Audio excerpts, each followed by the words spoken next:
Okay, do you want to take, I think Kelsey's going to take roll, so to speak.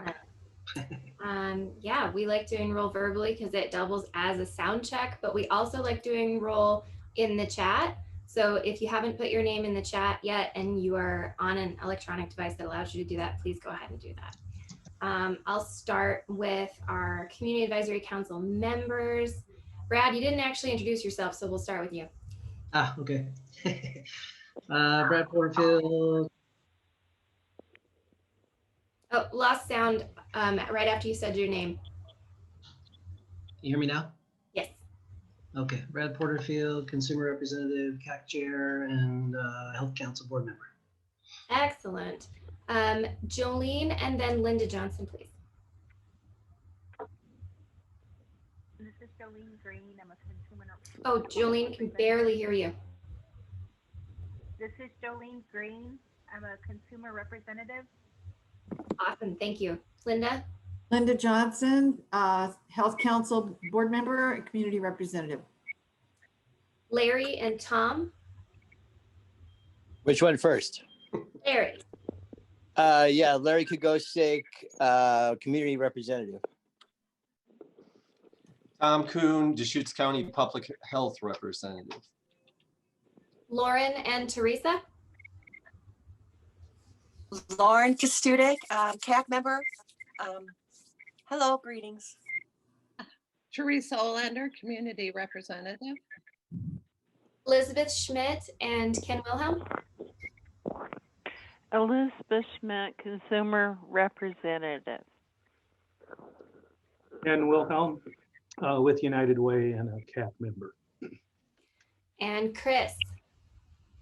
Chris Woodard, Community Representative and CAC member. Welcome. We'll do the Health Council staff. I am Kelsey Seymour. I am the Administrative Assistant and Media Coordinator. Michaela and Gwen.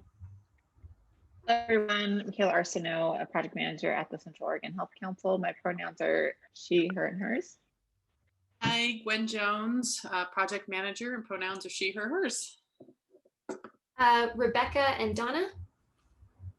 Hey all, Rebecca Berry, Grants and Metrics Manager here at the Central Oregon Health Council, she, her, hers.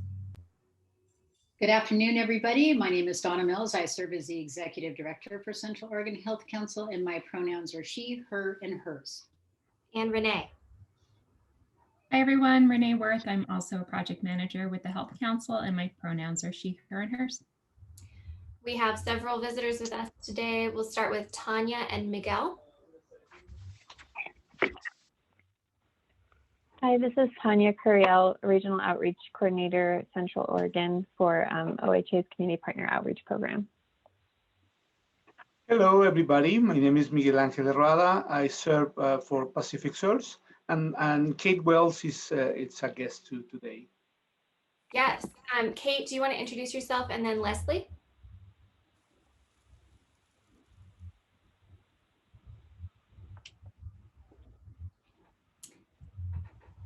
Can't hear you, Kate. Nope. You're muted. Oh my gosh, you'd think I would know my name. Sorry. Kate Wells, I work for Pacific Source. My pronouns are she, her, hers. Oh God, Kate made me choke, excuse me. Leslie Neugebauer, Central Oregon CCO Director at Pacific Source. Thank you. Kristen? Kristen Tobias, Community Health Coordinator at Pacific Source. Wonderful. And we're going to loop back around. Welcome, Maida. Hi, everybody. My name is Maida Benitez. I am with Family Resource Center and a member of CAC.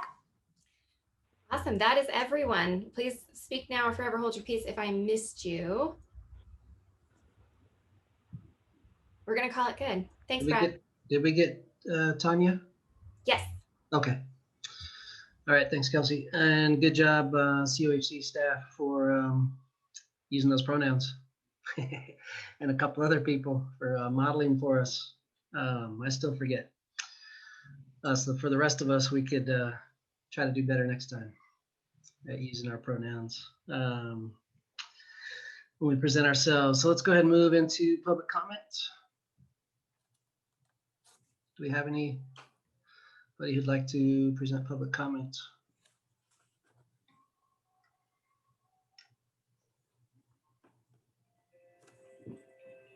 Guess that's a no. No public comment this month. Okay.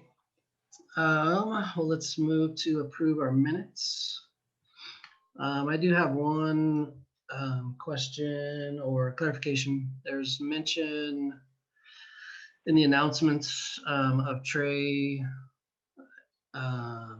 moving back home, I think it said, but it didn't clarify. Did he actually resign his position on the CAC?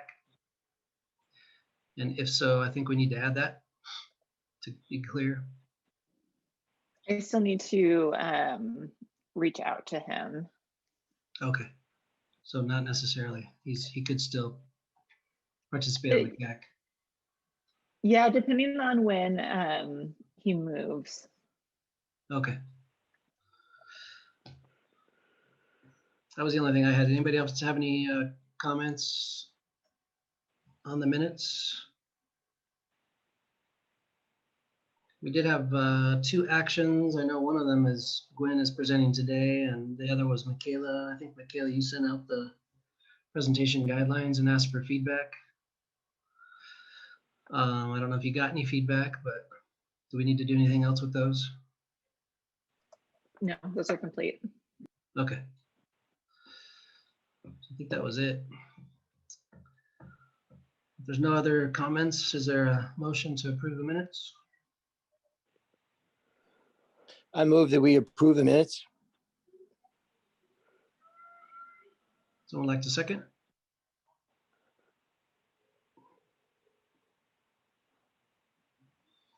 Anybody? Anybody? Second, All right, who was that? Lauren. Lauren. Thanks, Lauren. Uh-huh. And are we voting in the chat? Is that how we're doing that? Since not everyone has a device where they're able to vote in the chat, we can do a verbal vote today. That's fine. All right, go ahead and shout out, folks. I'm going to do the thumbs up. Aye. Aye. Aye. Aye. Aye, aye. Aye. Aye. Sounded unanimous.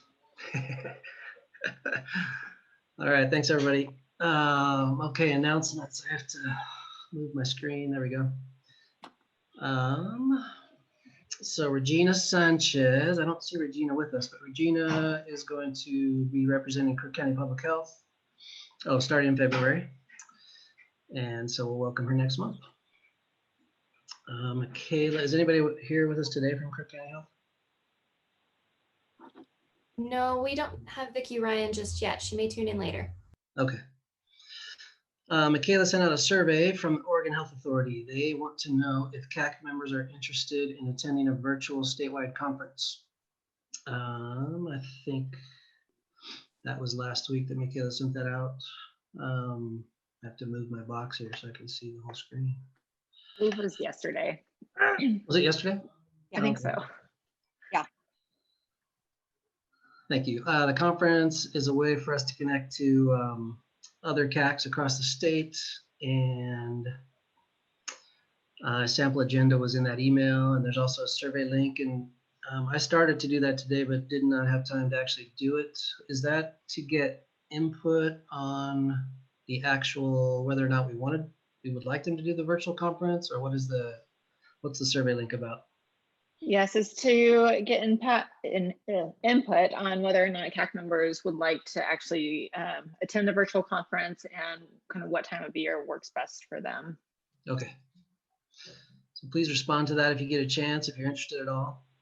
Sounds like a great opportunity. I'm interested for sure. I'll move on. Due to time constraints, before CAC meetings, we're going to start sending out Health Council related information by email. Some examples are the RIP work group updates, legislation for CAC members to review. And then it says we'll make time for question discussion during the meeting. And I did want to ask about that since I don't see, where are we thinking we would make time for that? Just build it into future agendas, or Yes, that would be built into future agendas. So it's things that we may not have information that we'd like to share with you that we may not be able to fit onto agendas, but we do want to hold time for discussion or questions about it. Okay. And then I wanted to acknowledge, I think, Michaela, I sent you an email today saying, hey, aren't we including the Health Council board minutes in our packets? And then I saw that you had a link to them. I just hadn't seen the link. So thanks for doing that. Just so everybody knows, if you didn't see the link in Michaela's email that had our meeting packet for today, she included a link to the Health Council board's meeting minutes from last month. That's a good way to connect us, to keep us connected to the board and them to us, to the CAC. Last announcements, the RIP is Regional Health Improvement Plan is now on a 5-year cycle instead of 4. So I'm gonna have Michaela talk a little bit more about that. Yes, so we extended the life of the Regional Health Improvement Plan by 1 year. So now this current Regional Health Improvement Plan, or RIP, will go to the end of 2024. So that's December 31st of 2024. And then all future Regional Health Improvement Plans will be on that 5-year cycle. We also funded our Regional Health Improvement Plan work groups for that last year. And so they have a total of $2 million each to invest into the community to try to reach those metrics that are in the Regional Health Improvement Plan. One of the reasons that we did this is because COVID had a great impact on our measures. And we also wanted to see a little bit more data before we retired our current RIP. And so also the regional health assessment will be on that 5-year cycle as well. And so that will be published in 2024 instead of 2023. Somebody have any questions about that, or? It's the 2 million for 5 years. Oh, yeah. For the whole 5 years, the 2 million. Yeah, over the span of 5 years. Okay. Any other questions? Comments? All right. Thanks, everybody. So hope everybody had a great, I'm realizing it seems like it's already like months into the new year. I know. But, you know, we just had the holidays and the new year and just had an inauguration of our new president and vice president. That's exciting. So I hope everybody had great holidays. And moving on to our next item, we invited Miguel Herrada and Kate Wells, and I guess the whole team from Civic Source, but Miguel kind of leads that work, and Kate, to come back. They were Miguel was with us last month and presented the health equity plan summary, and it's a whole lot to digest. So we wanted to give the CAC members, you know, more time to kind of digest that, and have Miguel and Kate come back and hear if people have any questions or comments regarding the health equity plan, Pacific Sources health equity plan. So now is your opportunity. It's one opportunity. There will be others. So thank you, Brad. Thank you, members of the CAC, for having us back with you. As Brad says, last month, or maybe it was in November, I don't know, we were here to present you the summary. But and now I think you have already on your package the full document, which is a little more than 50 pages. Just to remind you that this is a 5-year plan. It's very important for us because with these 8 topics or 8 main focus areas that Pacific Source is going to develop during the next 5 years, we are basically trying to, this is the answer to what we hear in all our regions. And I hope you have the time to read the summary or the full document. And I invite Kate Wells, which is my boss, and also, the director of the Community Health Strategy. And she's the one who knows every point on this plan. So this is a perfect time. Thank you, Kate, for being here with us and answer questions. Kate, do you have something to add? No, that was a nice sort of recap. And yeah, and I do recognize that it's a lot, especially when you look at the full narrative, which is 50 pages. And just as a reminder, these focus areas were basically prescribed by OHA. We had certain obligations to develop strategies within these different areas. And that's where those particular focus areas came from. And then also, early on in the development process, we had held listening sessions in the community to get feedback on some of these focus areas from the community in terms of experience, how we can better, how we can improve the quality of our education, for example, and our language access, for example, get people's input on a direction they might want to see us take this. So this is the kind of the culmination of what we heard from the community and some of the internal work that we did to develop the strategies we felt like we could accomplish. And then the other thing is Miguel had said that this is a 5-year plan, but this plan is going to be updated on an annual basis, at which point we want to come back to the Community Advisory Council to get input on how we might want to update our strategies, our goals. The strategies tend to are designed with a 5-year time frame in mind, but what really we'll be updating is how do we move the ball down the field in our goals and our measures year after year. So just a little context there. So any questions, let me know. And also the idea that there is a lot of opportunities to participate with us on this. This plan just for this year has 52 small projects to advance the plan, just to give you an idea of the amount of work and the opportunities that there is for you members and for the entire community to help us and give us advice on what we are doing. So we are open for questions. Thank you. And Miguel, how will you guys be getting the word out on those opportunities to participate? Well, yeah, so the projects itself, we have one in mind that we specifically are thinking that is appropriate for the CAC members to work with us around language access challenges. So yes. Well, I was just going to say, and also, Brad, we're going to be coming back with some plain language improvements to get advice from the CAC as well at some point in the year. Okay. And sorry, Kate, you mentioned, and I just missed if you actually said the date, or maybe you were just talking in general that you wanted to come back. Were you just saying like annually, or what did you say about coming back to get input? Yeah, I think we'd worked with the team at COHC to get us on the agenda at least a couple times this year, because we realize you have a really tight agenda and lots of topics. So at some point, kind of mid-year, I think we were planning. I'm not sure if we actually have a scheduled date yet or not, but we were hoping to be able to bring back some of the changes that we made to some of our documents to get feedback from the CAC on, how understandable are they? What could we do to better improve? But I'm not exactly sure what the date is, but we've had conversations about when to get on the agendas. Okay. Miguel, I don't know if you finished your thought about the language access. You were saying that would be, you were like thinking of that as being the key project that you want CAC input on?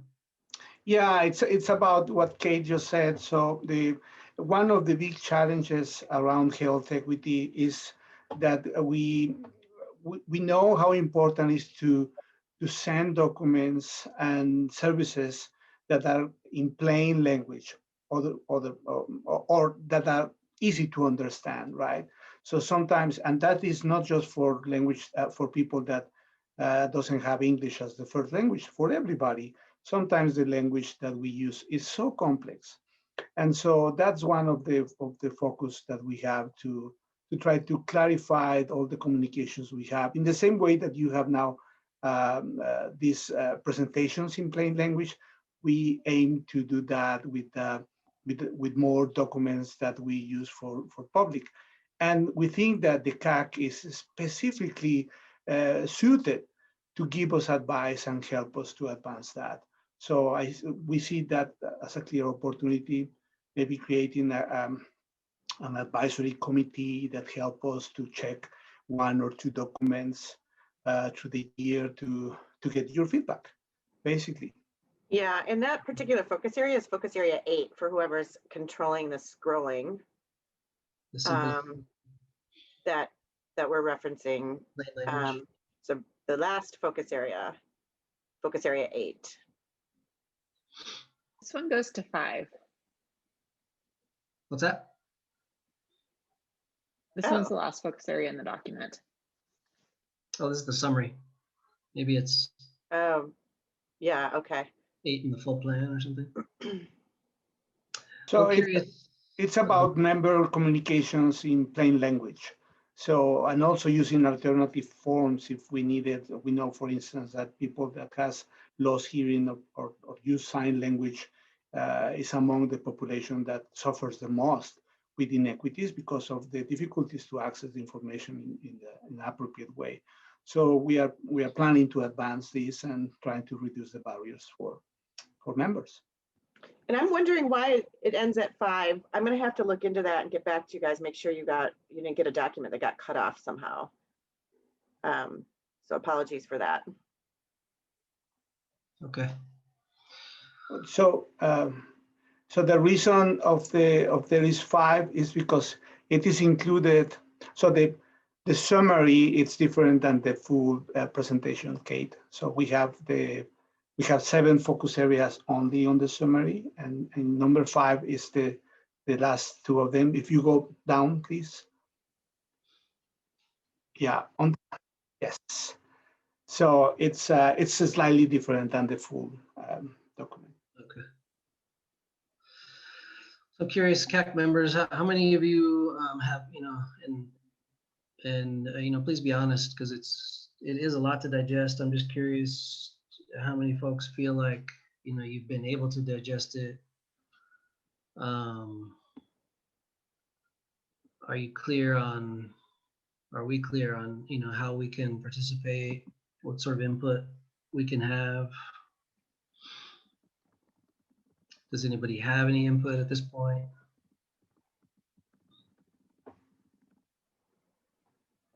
Brad, this is Linda. I wanted to ask Miguel and his team how often they planned to report back and how they plan to report back to the CAC on what they're hearing and learning about this as they proceed.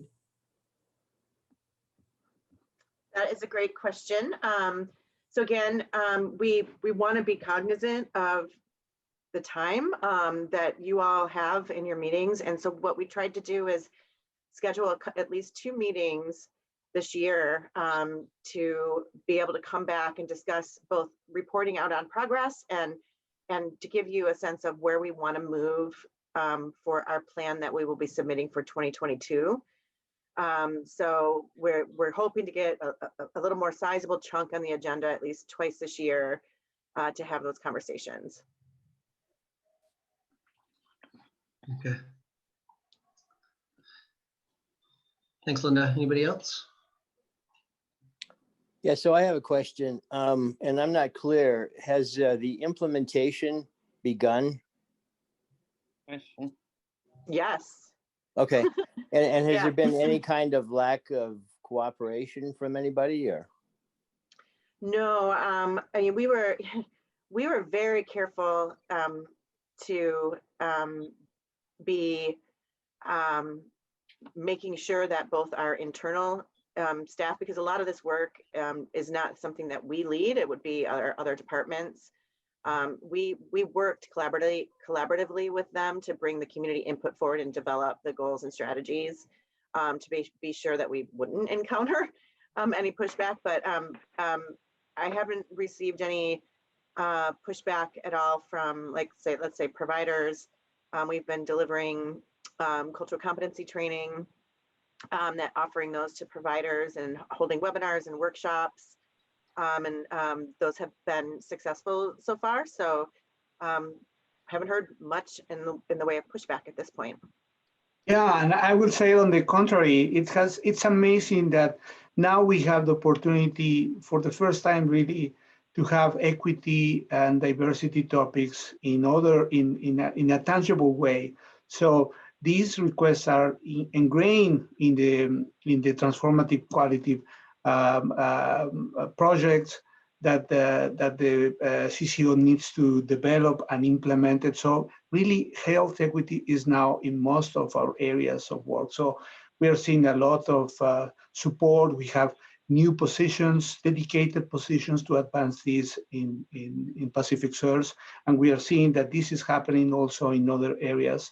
So just for example, Mosaic Medical just create a dedicated position to link the communities, the Latino communities to the services. The same was done in the Schutz County. So we are seeing a lot of support to advance this everywhere. So I think you guys deserve some credit for being so thoughtful about the implementation. Then. It's a lot. You're second that, Larry.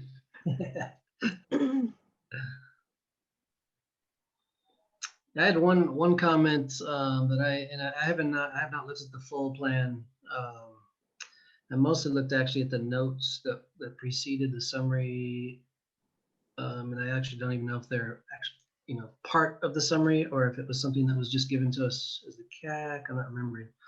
But what I noticed in your presentation also, Miguel, was most of your statistics are based on counties, countywide, and I just want to know if you're also looking at the cities, because there's a lot of Jefferson County is the best example. Jefferson County, I think, is 19% Latino, but if you look at Madras, it's 39-40%. So if you were to only measure your success on countywide, numbers, you could have a gaping hole in Madras, possibly. It's just something that when we look at statistics, if we aggregate too much, we can lose gaps in the details. So I just wanted to ask about that. Sure, Brad. I think when we summarize, like for example, in the full narrative of the plan, there's a whole section that's not included here because this is really what we're going to be doing. We had demographic data available only at a county level, but I think as far as any changes in outreach that we're doing those changes in outreach at a system level. So I think we're less going to be looking at statistics, more about, a lot of this is going to be progress measures, things that we're putting in place with providers to make sure, like, for example, language in their contracts around language access, requiring them to have policies and procedures that we put out there through our contract language. So we're really approaching this first year, just laying the groundwork to get the right system infrastructure in place in many cases. But that being said, I totally hear what you're saying. It is important for us as we do this work and really start to move the plan into further action where we might want to be tracking actual quality statistics or access statistics. We're going to want to look at more granular level of data. Okay. And together with what Kate explained, so CAC members, this idea of measuring advance on inequity, it's very complex because it contains other aspects, like about the social determinants of health. That's one of them, and so and it's a new area for the entire state, right? So, but there is efforts right now at Pacific Source to try to develop a metric specific for health equity. That so I think your comment is very important, Brad. I will make sure that the responsible of that metric has that in mind, the regional differences that are so important, as you said. Thank you. Any other comments or questions? We need to wrap this up soon. Go ahead, Teresa. Looks like you're about to speak. Yeah. This is a really big overall problem, I think, but something to put in the back of your minds. This plan looks really, really good, again, on paper. But what I'm finding in my experience is that one department knows their script, but doesn't really know what anybody else does. And that's really hard as a patient client, because you ask them questions and they have no clue. And so all you do is get referred, and nobody really knows anything. And this is an overall comprehensive plan that's supposed to be long-term, and each year gets better, and implemented more. So people of Pacific Source employers and other, like the entities that run the dental and on down the chain, basically, it would be helpful to them and us if they knew what other departments did. And they don't. Just throw that out there. That's a great point. And you know what's interesting is I'm not sure if this group has had a conversation about the community information exchange project, but that is work that's underway to better connect not only the clinics with each other, but the community and social service agencies with the medical providers. And so the idea is we're building this sort of information technology infrastructure to let people communicate, to see who's getting care where. So I think that might be something to follow if you're interested in that, for sure. Yeah, nice. Thank you. Yeah. Thanks, and I think Teresa. Lauren had a question. Yeah, Lauren. Lauren, you're still muted, hon. You're still muted. Try again. There you go. Now I'm on mute. Nope, now you're good. Now you're good. Now I can hear you. Oh, okay. I'm sorry. I was doing reverse. Okay. I just want to go back to what Miguel was saying is, when will the information or the opportunities that they're looking for to help them implement some of the language access and some of the plain language focus groups that they want? Yeah, so we are building those opportunities. You will have me next week talking about the class standards, which is the main framework that we use to develop this entire work. And we are going to share with you how you can also use it to guide your work. And part of the program, it's about plain language. So we are still trying to find the ways that the better way to include groups like the CAC in this feedback information about our documents that we are producing.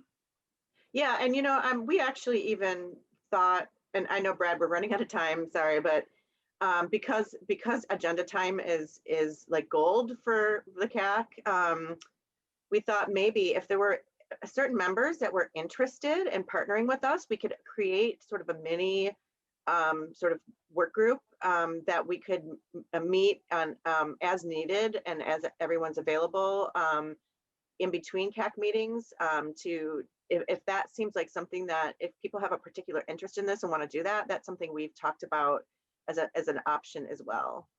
Okay, yes, that would be helpful to have more time to discuss this. And I know that there is an agenda, but to go by it so fast, I'd like to know more about it. So I think that's a good idea. That sounds great. So Miguel, we'll follow up with you, and maybe when we have our next conversation, we will we'll bring this up again. And in the meantime, if people are particularly interested in these areas and want us to be connecting with you more frequently, we can make that happen. Thank you. Yeah, gracias, Miguel and Kate. So yeah, you heard from the source. If you're particularly interested in the equity plan, health equity plan, please reach out to either Miguel or Kate.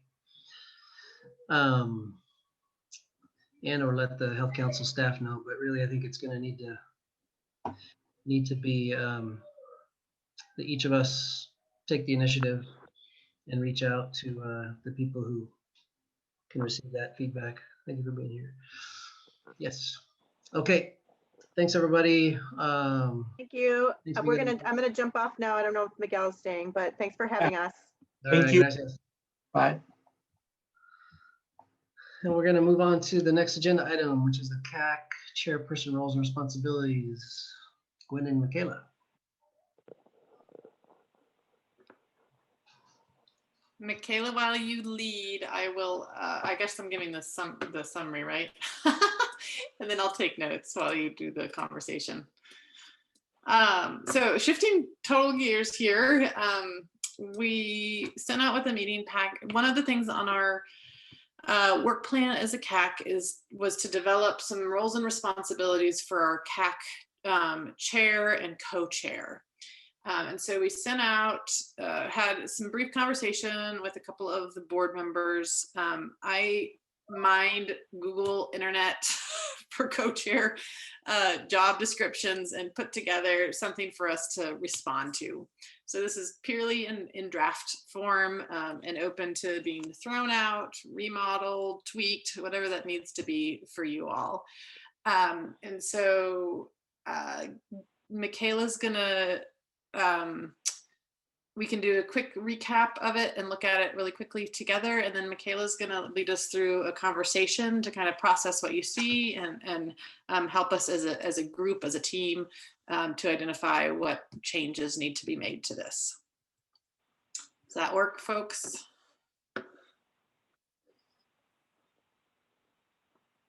All right, get a few nods here. All right. So obviously it starts off with a description of the chairs, and one of the edits is that we have a chair and a co-chair. So that's something that we'll adjust, and some main points as to overall description of the roles. So obviously not plain language. So that's another thing that we need to do, is how to break it down so it's a little bit more understandable. But it's really about identifying and discussing issues and conveying those to the rest of the CAC members, serving on the board, participating in the board of directors as a CAC chair, helping coordinate the meetings, and helping with any emails and email discussions that we need to have. Then we started some work around what the terms of office are, and this is what you see here. Some things that we may want to consider, and we need to align with the CCO requirements if there are any, are how many years would the chair or co-chair serve? Who are they nominated and elected by? And I think some of our requirements direct us on that. Do they need to have sat on the CAC prior to being a chair or a chair?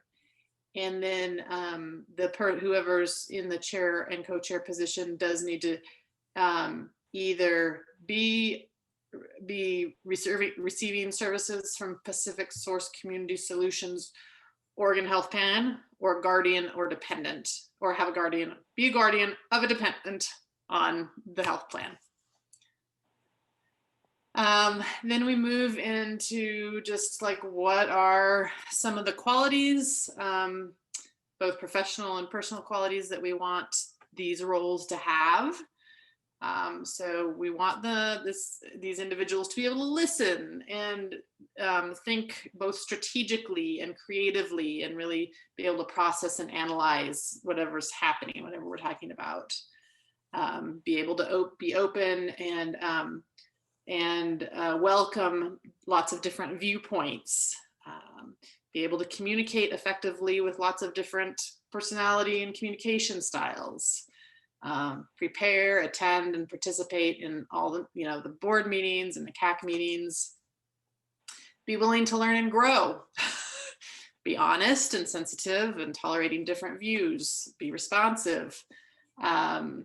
you know, a sense of values and value what the CAC is about and what the health council is about.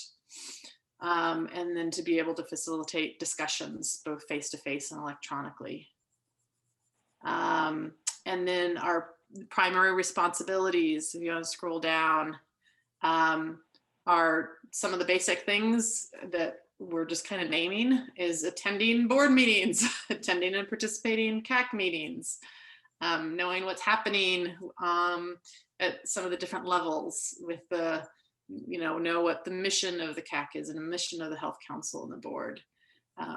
Assisting the chair, because they're part of the board of directors, would be part of those board of director conversations about the finances of the CCO.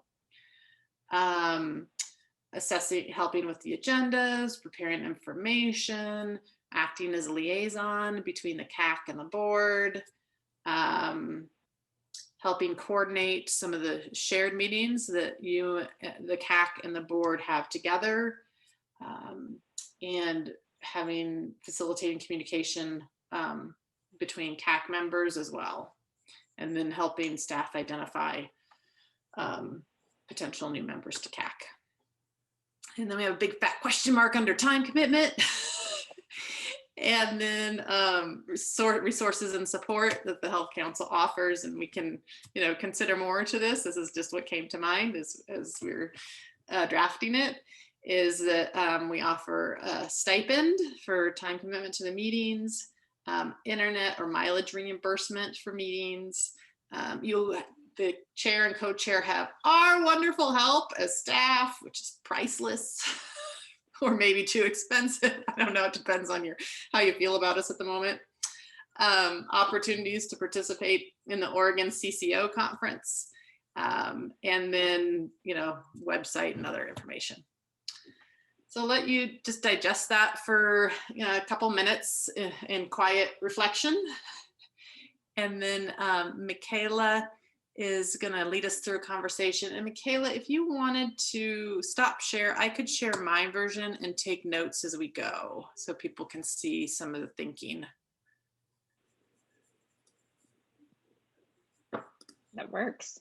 Yeah. Okay.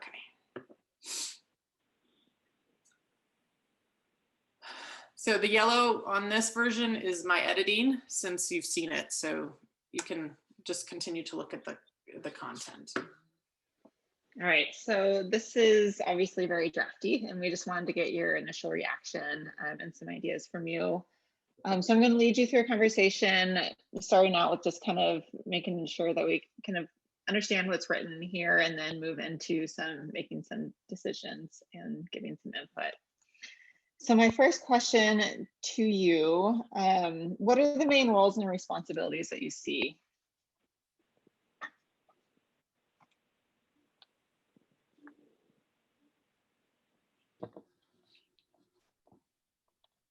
Interacting with the Health Council board, making sure that there's a good flow of information. Thanks, Linda. So information flow to the board, a strong connection with the board.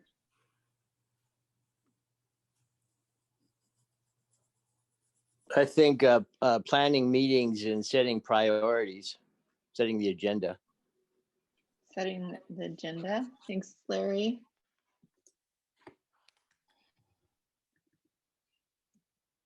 Other responsibilities that stick out to you?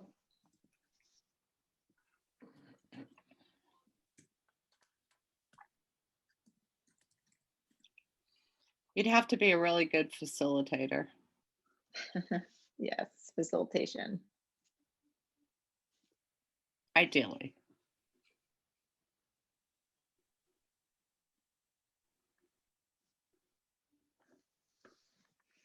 So what other background information or facts do you know about the CAC chair or vice chair role? Listed or not? I have two suggestions, Michaela. This is Linda. One is that the board and the board chair should probably develop an annual work plan of what it needs to accomplish and who it needs to coordinate with to get those things done, which will be a support for the agenda setting every month. And a part of that work plan should be any CCO or contract requirements that the CAC has to fulfill or state requirements. So we make sure that we get all of that done in an intentional way.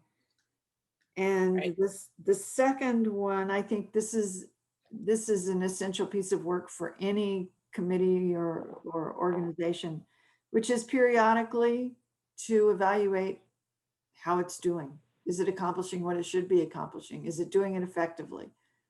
And so designing that into our work plan, I think, and creating a process where we can self-evaluate and maybe even seek insight from the board and others that we work with to improve our effectiveness. Thanks, Linda. So the first one was the CAC chair and board chair work together to develop a work plan. Yes. And then the second one. And the second one is establish a process for regular self-evaluation or committee evaluation. Thanks, Linda. What parts on here differ from what we do now? I don't recall that we've done an evaluation in the 2+ years I've been on the CAC. Thanks, Linda.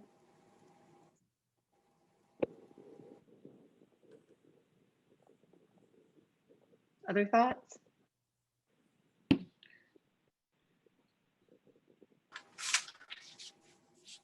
Time commitment, I think, is probably, I think we all come in thinking it is a time commitment, but it also ends up being more, especially if you don't walk in with the background. It would be less of a time commitment for you if you had all this background that you need to run this and deal with it and have this role, but most of us don't.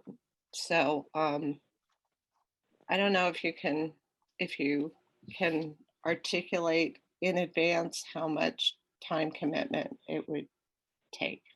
Yeah, there's definitely a learning curve. Right. I added our CAC meetings and then a monthly board meeting and then one planning meeting, and it was 5.5 hours, and that doesn't take into account any other emails or communication. Right. And also educating yourself on the whole, whatever it is you're going to talk about, like today's agenda. So it's just something to think about. What parts on here need more work?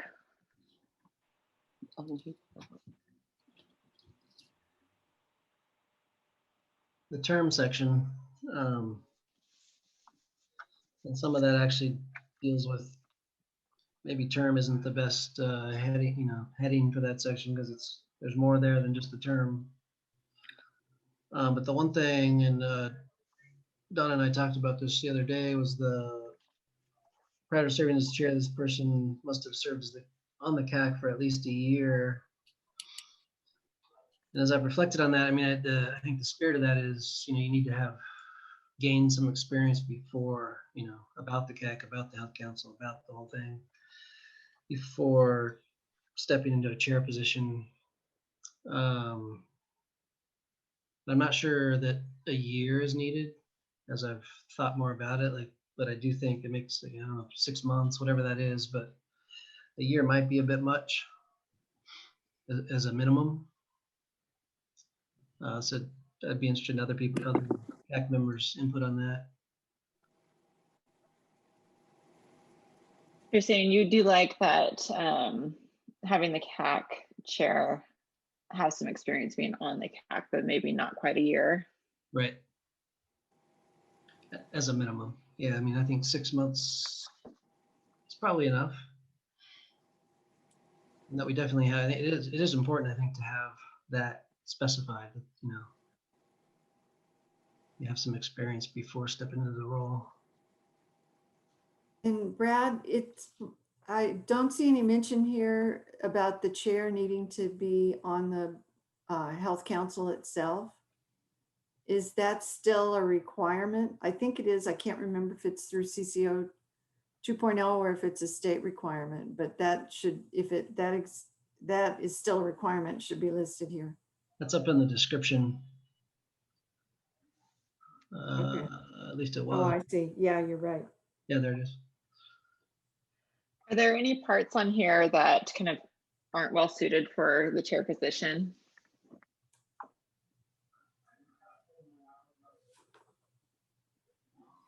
There's a piece that in the last bullet under primary responsibilities, working with CAC and staff to identify new members of the CAC. It seems like it's the chair and the co-chair's responsibility to develop a recruiting plan.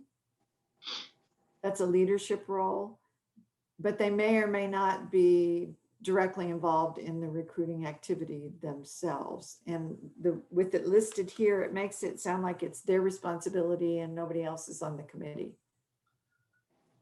Right. And I think developing a plan is a leadership responsibility, and then staff and committee members as appropriate implement it. Thanks, Linda.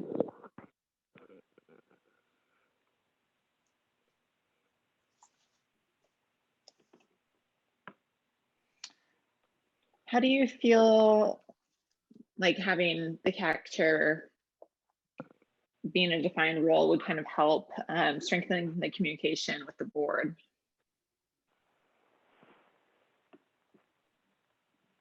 Or between the board and the CAC? I mean, in theory, it should work, but it has to be built into the kind of processes. You know, is that an agenda item on the board's agenda every month or every quarter or as needed, or what does that look like? So right now the board has the CAC chair presenting, so you, Brad, every quarter or as needed. Every quarter, okay. Or as needed. What things would you like the CAC chair to inform the board of?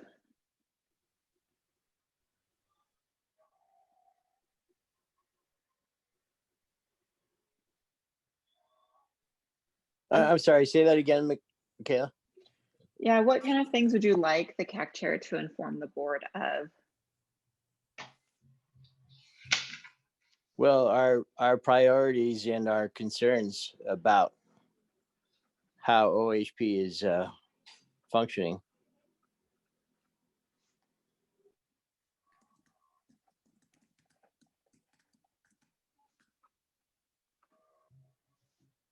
Other thoughts on that?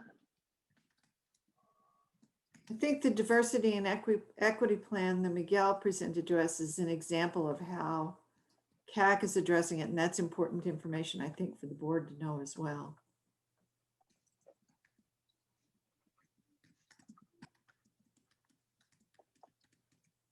Just a note that Miguel will be presenting to the board both in February and in August on the DEI plan. Great.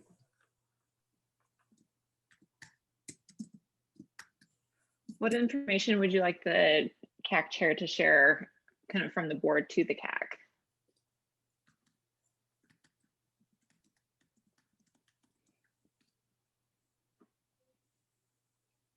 What they're focused on and what their priorities are, I guess.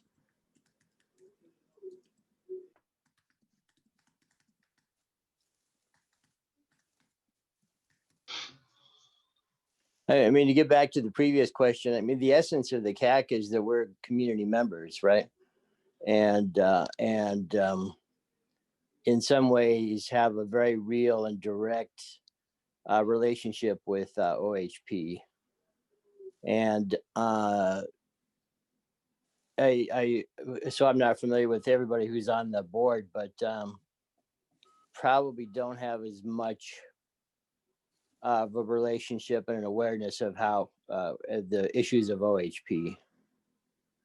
Mm-hmm.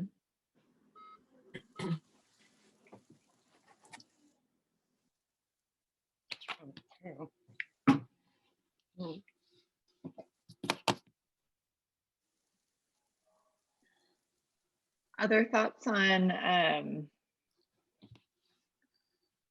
modifications to this? To the roles and responsibilities of the CAC chair?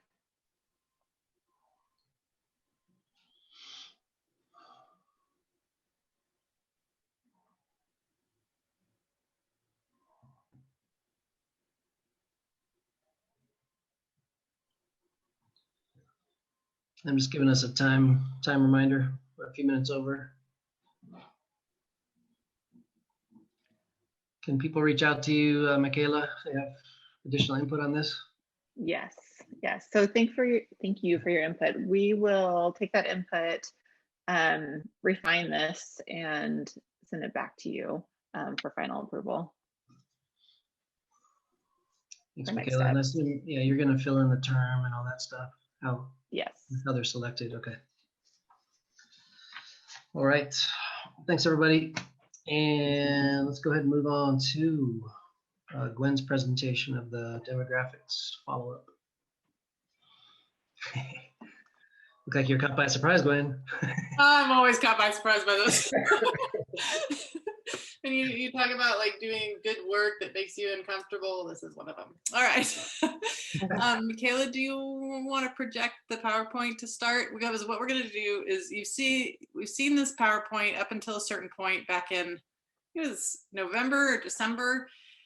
I guess it's just January. So it was November.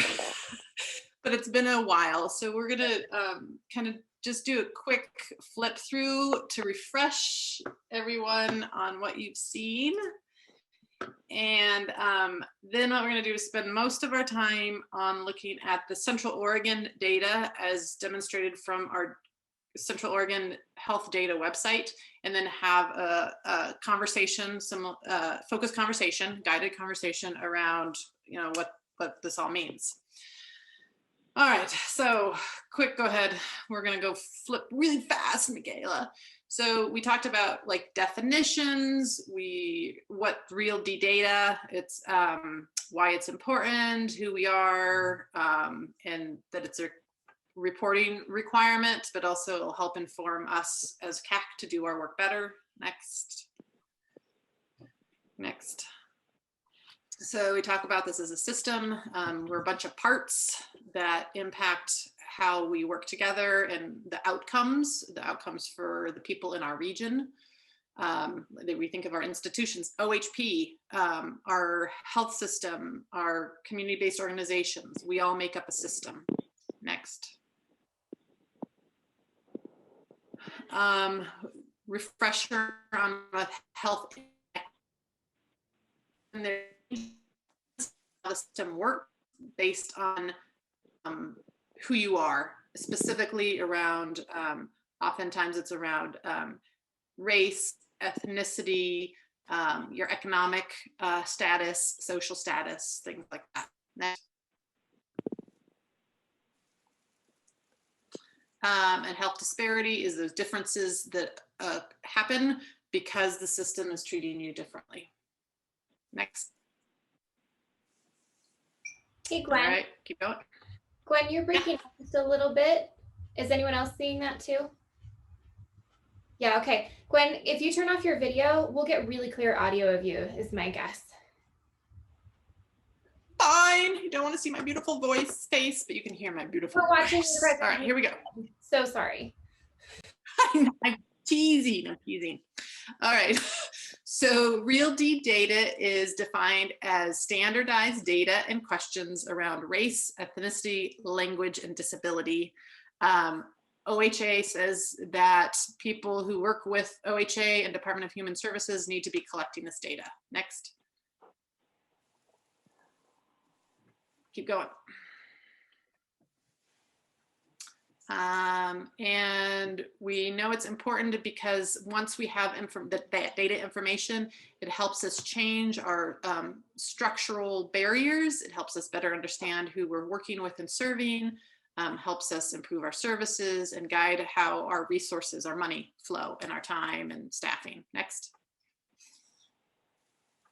And our commitment as the Community Advisories Council is that our who sits on the council should reflect the experiences of the people living in our region, our 3-county plus region. and it's one of our federal and state reporting commitments. We're gonna just flip through this, Michaela, so people can read it on their own. Just give a couple seconds per slide. Next, yeah. So all this is saying that it's been around, but imperfect and inconsistent for a while. And finally, it's become much more standardized and normalized. Keep going. Next. So these are some of the things that we as a CAC report on. We're only going to talk about a couple of them today. Keep going. And we looked over this data. You can just flip through it, Michaela. Give maybe 5 or 10 seconds a slide. You saw this last time and it's in your packet.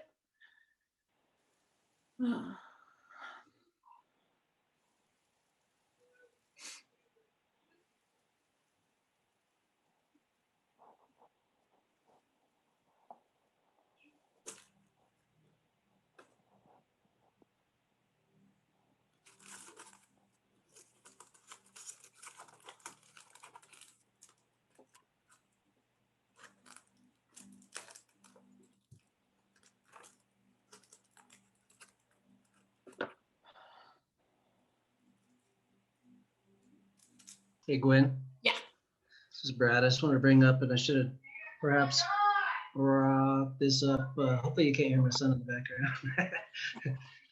background. Should have brought this up with Miguel and Kate, but you know, one thing that I've actually come across personally is, and I hate to make the whole race and ethnicity, question even more complex. But one thing that I come across myself, and in fact, I just filled out a Pacific Source survey a couple of days ago, and that's where I came across it most recently, is when you ask, my son is biologically Latino, Guatemalan, half, and but he's not culturally Latino or Guatemalan at all, or very little. So it seems like that's like, I know that's a nuance, but it's a pretty important one. Mm-hmm. When it comes to looking at like language access and those kinds of things, and often they will ask in different forums and such, about language specifically. So that addresses that, but it's just something I wanted to bring up as an interesting little kind of nuance to this whole thing. Is someone might be Latino but not culturally Latino, and vice versa. So anyways. Yeah, no, thank you, Brad, because that you can go ahead and stop share, because I'm going to share the data website. That's a huge learning that I think, me personally, I'm just starting on, is how data is captured and how it was decided to be captured the way it is. And it's really, as somebody wise told me this morning, is that it's not user friendly and it's pretty inconsistent. Especially if you're looking at like census data, and there's a whole history and story behind it, which I'm going to dive into at some point to better understand. So totally, Brad, I just want to acknowledge you are exactly right on that. And so what I'm going to share right now, for the sake of this very incomplete presentation, is some of the data that we have on our Central Oregon Health Data website. And if you know anything about data, or trying to compare anything, this data and how OHP is collecting it and how other people collect it are not the same. So it was really hard to look at how we were asked to collect it for our reporting to OHP, and then look at how census is breaking it up, and it made it nearly impossible, maybe somebody much smarter than I could do it, to compare it apple to apple and make it super clear. But this will give us a sense of something to work with, and we can continue work and conversation on this in the future. So you've seen this a while ago. This is our Central Oregon Health Data website. Our dear Rebecca Berry, Grants and Metrics Manager, our wonderful Kelsey, our county epidemiologists and other county staff have helped develop this. This is free to the community. Health Council is underwriting it. But this is where we're going to spend our time. And I'm actually taking you through this so you can see how handy it is. So we're going to jump into the hard one first. So looking at race, this is how I was explained how to share it. So Brad, as you mentioned, the way data is collected because of historical, political, and federal, and all sorts of different reasons, Latinos aren't considered a race. They're considered an ethnicity. So we're going to look here at our race population. And what I'll just draw you to is that about 88, and this is all self-identified. So these are how people self-identify. About 88% of people in Central Oregon identify as white, 0.5 as Black or African American. You can see these scroll down. The detail to pay attention to that our DEI consultant pointed out to me, that these two percentages are really high, which just indicates that part of the forms and part of how we identify doesn't match up on these forms. So it's like the forms aren't giving the information or asking the information in a way that people understand to be able to give the information in a way that we're looking for it. So let's just skew on that for a little bit. Then what we're really looking at, so if we know we've got about 88 folks who identify as white, we're going to pop over here to ethnicity to look at the Latino and Hispanic population. So we've got about 10% of folks in Central Oregon identify as Latino or Hispanic. The percentages, if you were to dive into them, don't add up, and that's because of how things are gathered in that piece. So about 10% identify as Latino or Hispanic ethnicity, and Brad spoke to the caveat and nuance to capturing this information with race and ethnicity. I'm going to pop back to race just so you can see it again.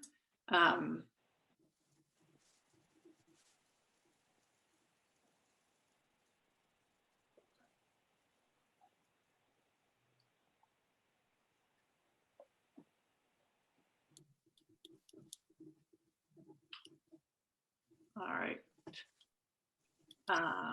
And then we're going to capture some of the easier ones, looking at age for our region. This is age, population by age group. So you can see, much larger percentage in this 25 to 74 range. And you can look at the percentages below, the percent of population.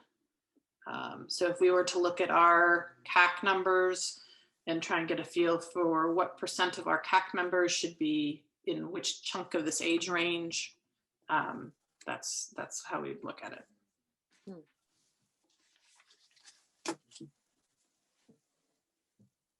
And we're looking at the blue because the blue is Central Oregon.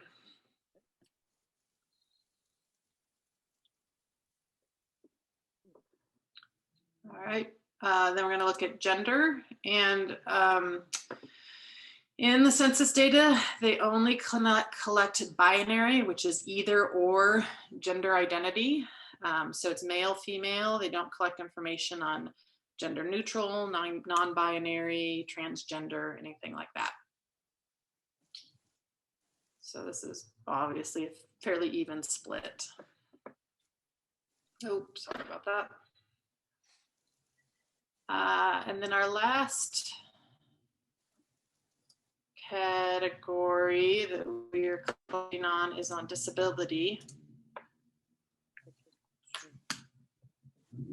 And we can break it down to adults or children. I'm going to do all persons with a disability in our region because it's inclusive. And this breaks it up by county, so I kind of hold them together.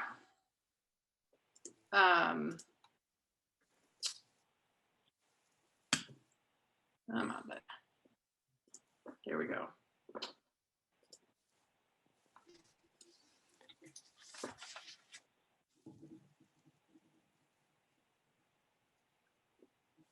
We only see it broken out. But what we have here, if we look at our down here, our population of those who identify as someone with a disability in Deschutes is 11%, 18, Jefferson is 21.2. And you can see it a little bit different visually here.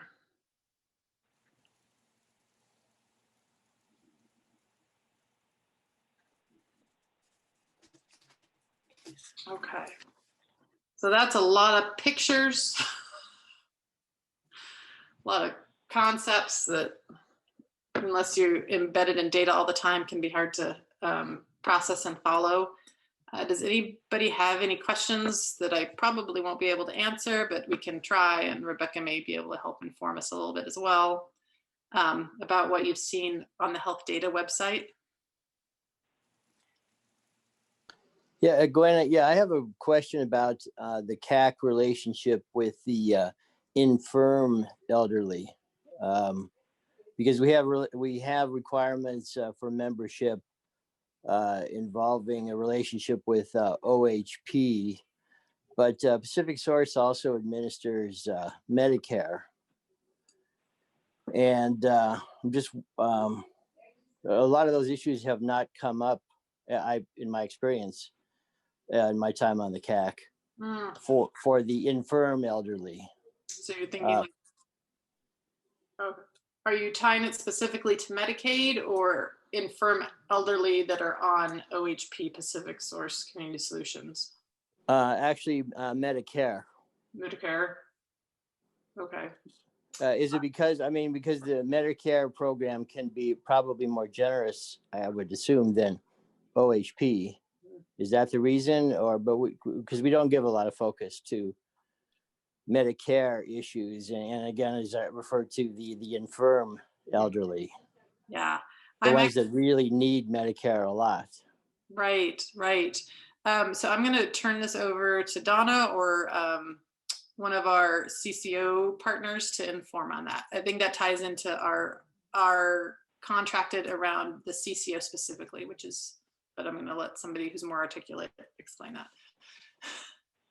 Hi, Larry, it's Donna. And actually, there is a section, a portion of Medicaid that touches the infirmed, and it's called duals, and those would be people with Medicaid and Medicare. But for primarily from the Community Advisory Council is actually instructed through OHA, which is the Medicaid, has the Medicaid specific population.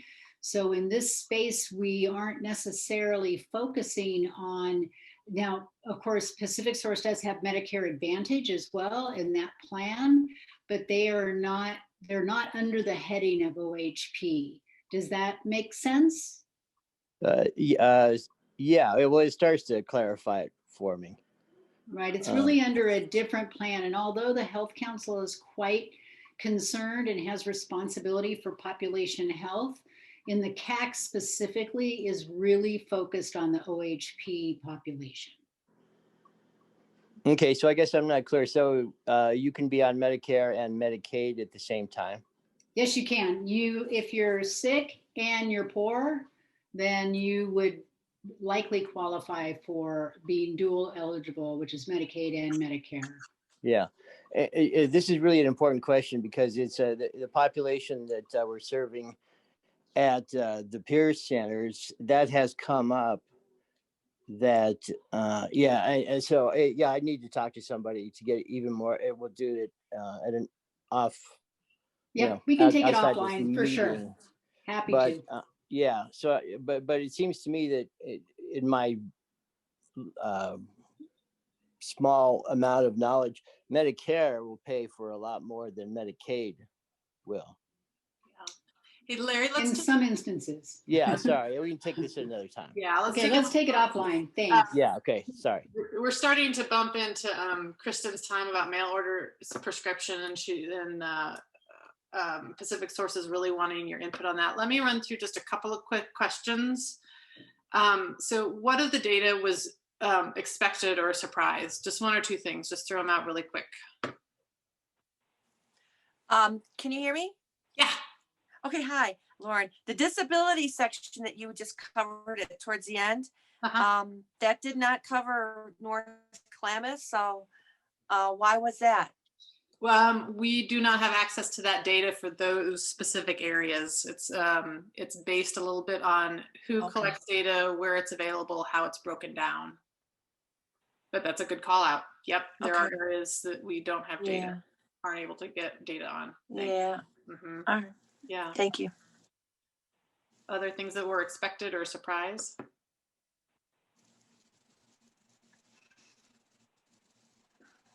What questions did seeing both our data and then the health data website demographics bring up for you?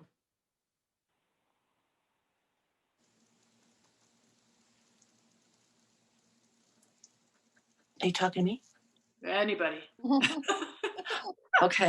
This is an open question. So seeing. Well, I also noticed that it seemed like the age bracket that you had, the 55 to 64 was, after that, there really wasn't too much. I mean, as far as the senior population, I think more of as being 80 and over.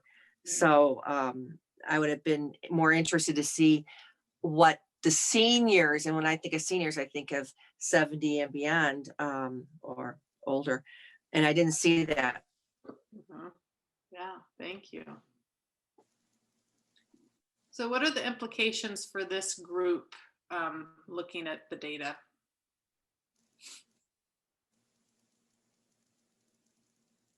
This is Brad. I would say just making sure that we're representative on the CAC. It's the most direct implication.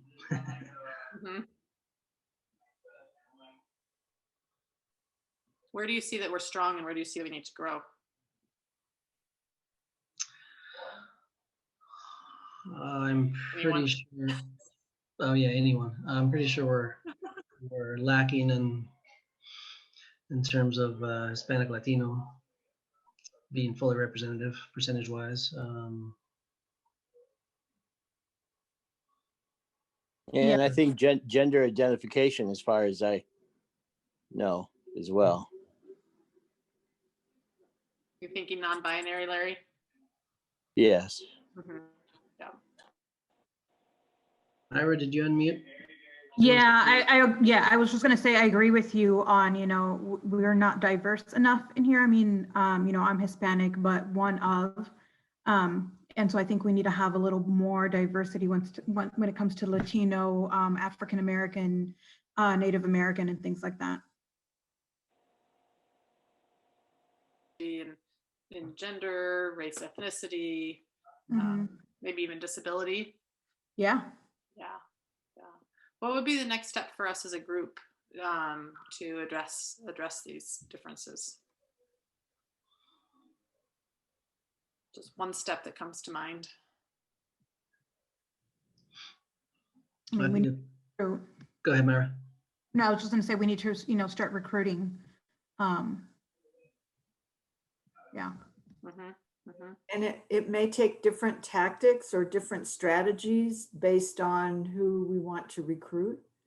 And so build closer relationships particularly with ethnic communities that we don't have a strong relationship with. I'm thinking of tribal members, for example.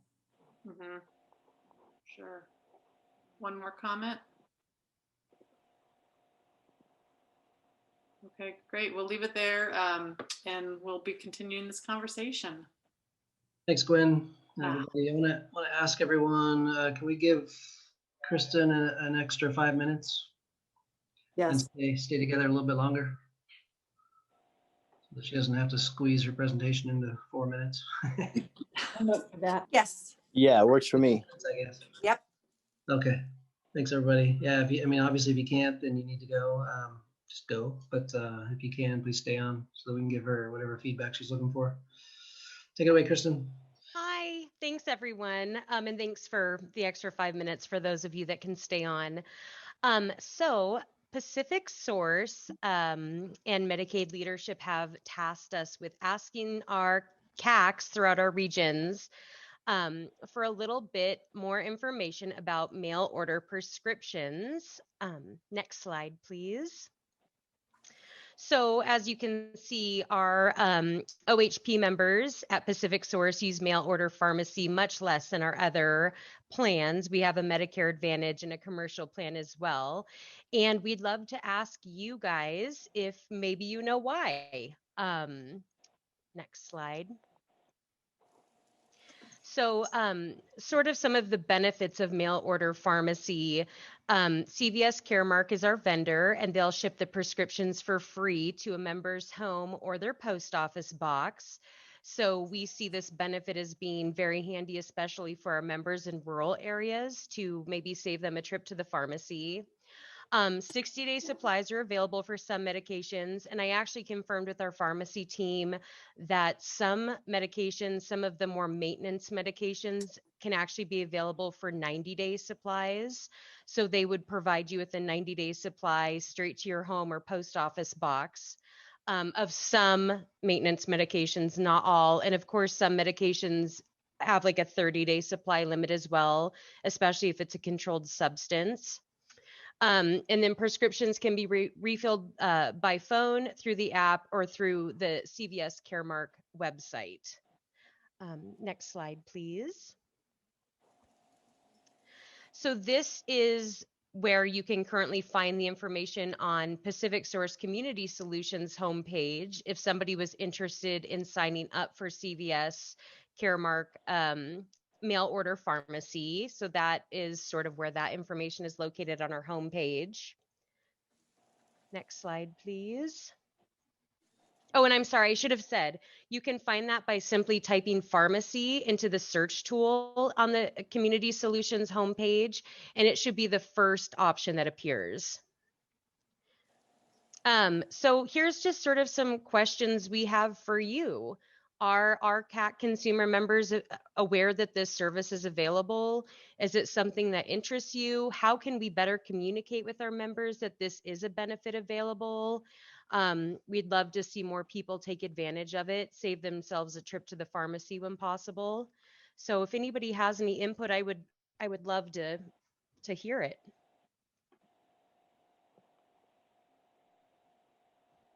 Okay, Brad wasn't aware that this was a benefit. Okay. Did anybody know that this benefit was available for our members? Yes, I work as a caregiver. This is Larry. So yeah, I often get them out of the mailbox for people.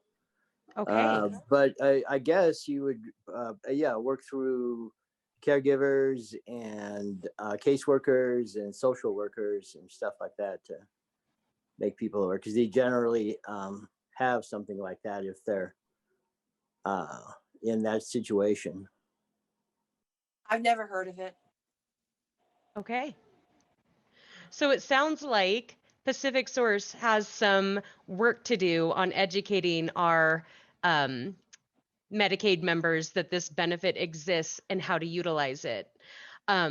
So honestly, I think that's really great feedback in a very short time. It sounds like we need to maybe develop some materials that can be sent out to our members with step-by-step process to get enrolled if you're interested and things like that. So, and we will be asking all 4 regions for some feedback. So, and if anybody thinks of anything in the meantime, please feel free to reach out to me. And then we plan to circle back, or I plan to circle back later this spring or early summer to talk about some steps we're taking to help our members be more aware that this benefit exists. Thanks, Kristen. Yeah, I think a targeted, I mean, if this is a specific area of concern, or, you know, on Pacific Sources part, where you feel like many more people could benefit from it if they knew about it, you know, including something really clear, you know, light on text, heavier on imagery, you know, in a mailing would probably be a good thing, in at least English and Spanish. Great. Thank you. All right. Well, then I'll plan to circle back in a few months once we've had a chance to gather a little more information and get your opinion on some member-facing materials. Thank you Also- so much. Go ahead, Oh, Lauren. Yes. Oh, you can hear me. Okay. Kristen, yes, it's Lauren. First of all, I think it'd be very beneficial information if the people in the clinic, Lapine Clinic, would talk about it. I've never seen this. I've never heard about it. And it has been a problem for me at times to get my medication when I haven't had a car, and I've had to wait many days. And then I would wonder, because I'm out in a very rural area, I do not want anything delivered in the mail. We have terrible, the worst mail service here I've ever seen. So, but if it came to the house, that would be very helpful. But I would need to have the guarantee that it would come to the house. So I would just say to you that I think living out in northern Klamath, in the rural area where I'm at, the proof would be in the pudding if I would really get it here. And I can't say I feel confident that I would. Can I just ask real quickly, Lauren, do you use a post office box or do you have a mailbox at your home? There's a mailbox that's down the road. We have locks to it, but for 3 years now, it's been nothing but a nightmare. And I mean, really bad. And I would not trust it going in there. So, and I do get mail to the door, like when I would get the programs for our meetings, that would come here. So I know that they could come here. I don't know if it's a mail service or if it's FedEx or who it is. If it's a postal service, I'm hesitant. But if it's I do think it's the postal service, but I can check on that too. Okay. But that's really good feedback. Thank you so much. Thank you. And Krista, one other thing that stood out to me in it, but I need to ask the question first, is, I mean, none of us should ever expect anybody to find information on a website. It's just not, you know, expecting people to do that on their own is just, you're going to get a low percentage of folks who are going to do that. And is there another way to, how do you sign up? You have to do it online? Can you do it by phone? You can actually do it by phone as well. You can call CVS Caremark and they will help you get all set up. And I'll be honest, the website for CVS Caremark is also kind of a pain. It's not the most straightforward website, which complicates things as well. So I know a lot of times our customer service team will encourage our members to call CVS Caremark. And you can also contact our customer service team and they would be happy to mail you all of the prescription information that you could take to your provider to fill out. But you know, there is a 2-week turnaround. So if somebody were to ask their provider to fill out the CVS Caremark prescription refill information, it would take up to 2 weeks to receive that first prescription. So if it's not a medication you had to start right away, or you had some extras of, it would work well. But if you needed to start right away, it might not work so well with, like, you know, antibiotics or something. So there's some other, you know, layers to this, of course. But I do know if you were to call customer service, they can get you started with CVS Caremark. And then do pharmacies promote it at all? I doubt any of our local pharmacies promote it unless they're connected with CVS Caremark. Some pharmacies are in that same network, but I doubt like Safeway would promote it, for example. Because they're in a different network? Yeah, it would be a competitor. Okay. Any other comments before we wrap up our meeting?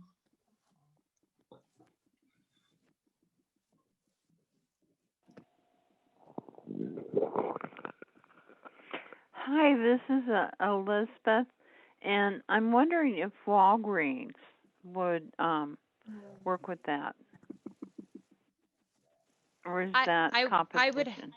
I would have to check. I'm not exactly sure which like brick and mortar CVS Caremark pharmacies are in the Central Oregon area, but I can easily look at that.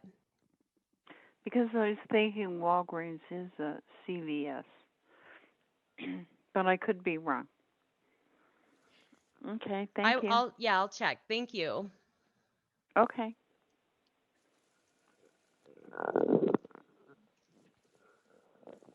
Last call. Questions, comments for Kristen or on any other topic?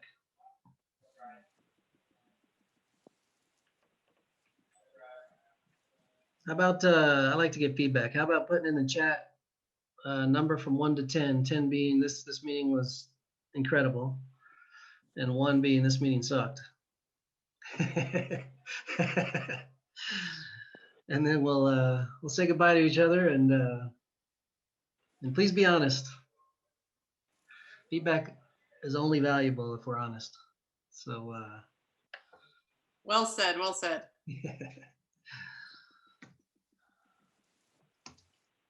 I'll start. To make others comfortable, I'll chip in. Oh, Gwen, wow. I just want to make space in case, you know, no, I want to remove any pressure. Very thoughtful of you. The spell check turned my great meeting into Great Newton. I gotta watch spell check a little more closely. Oh, and for those on the phone, sorry, I almost forgot. There's folks on the phone who cannot do the chat thing. If you'd like to shout out your number, go for it.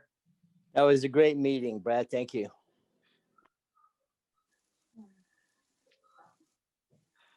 All right. Thanks, everybody. Bye, everybody. Take Have a good care. day. Bye. Bye. Take care. Bye-bye.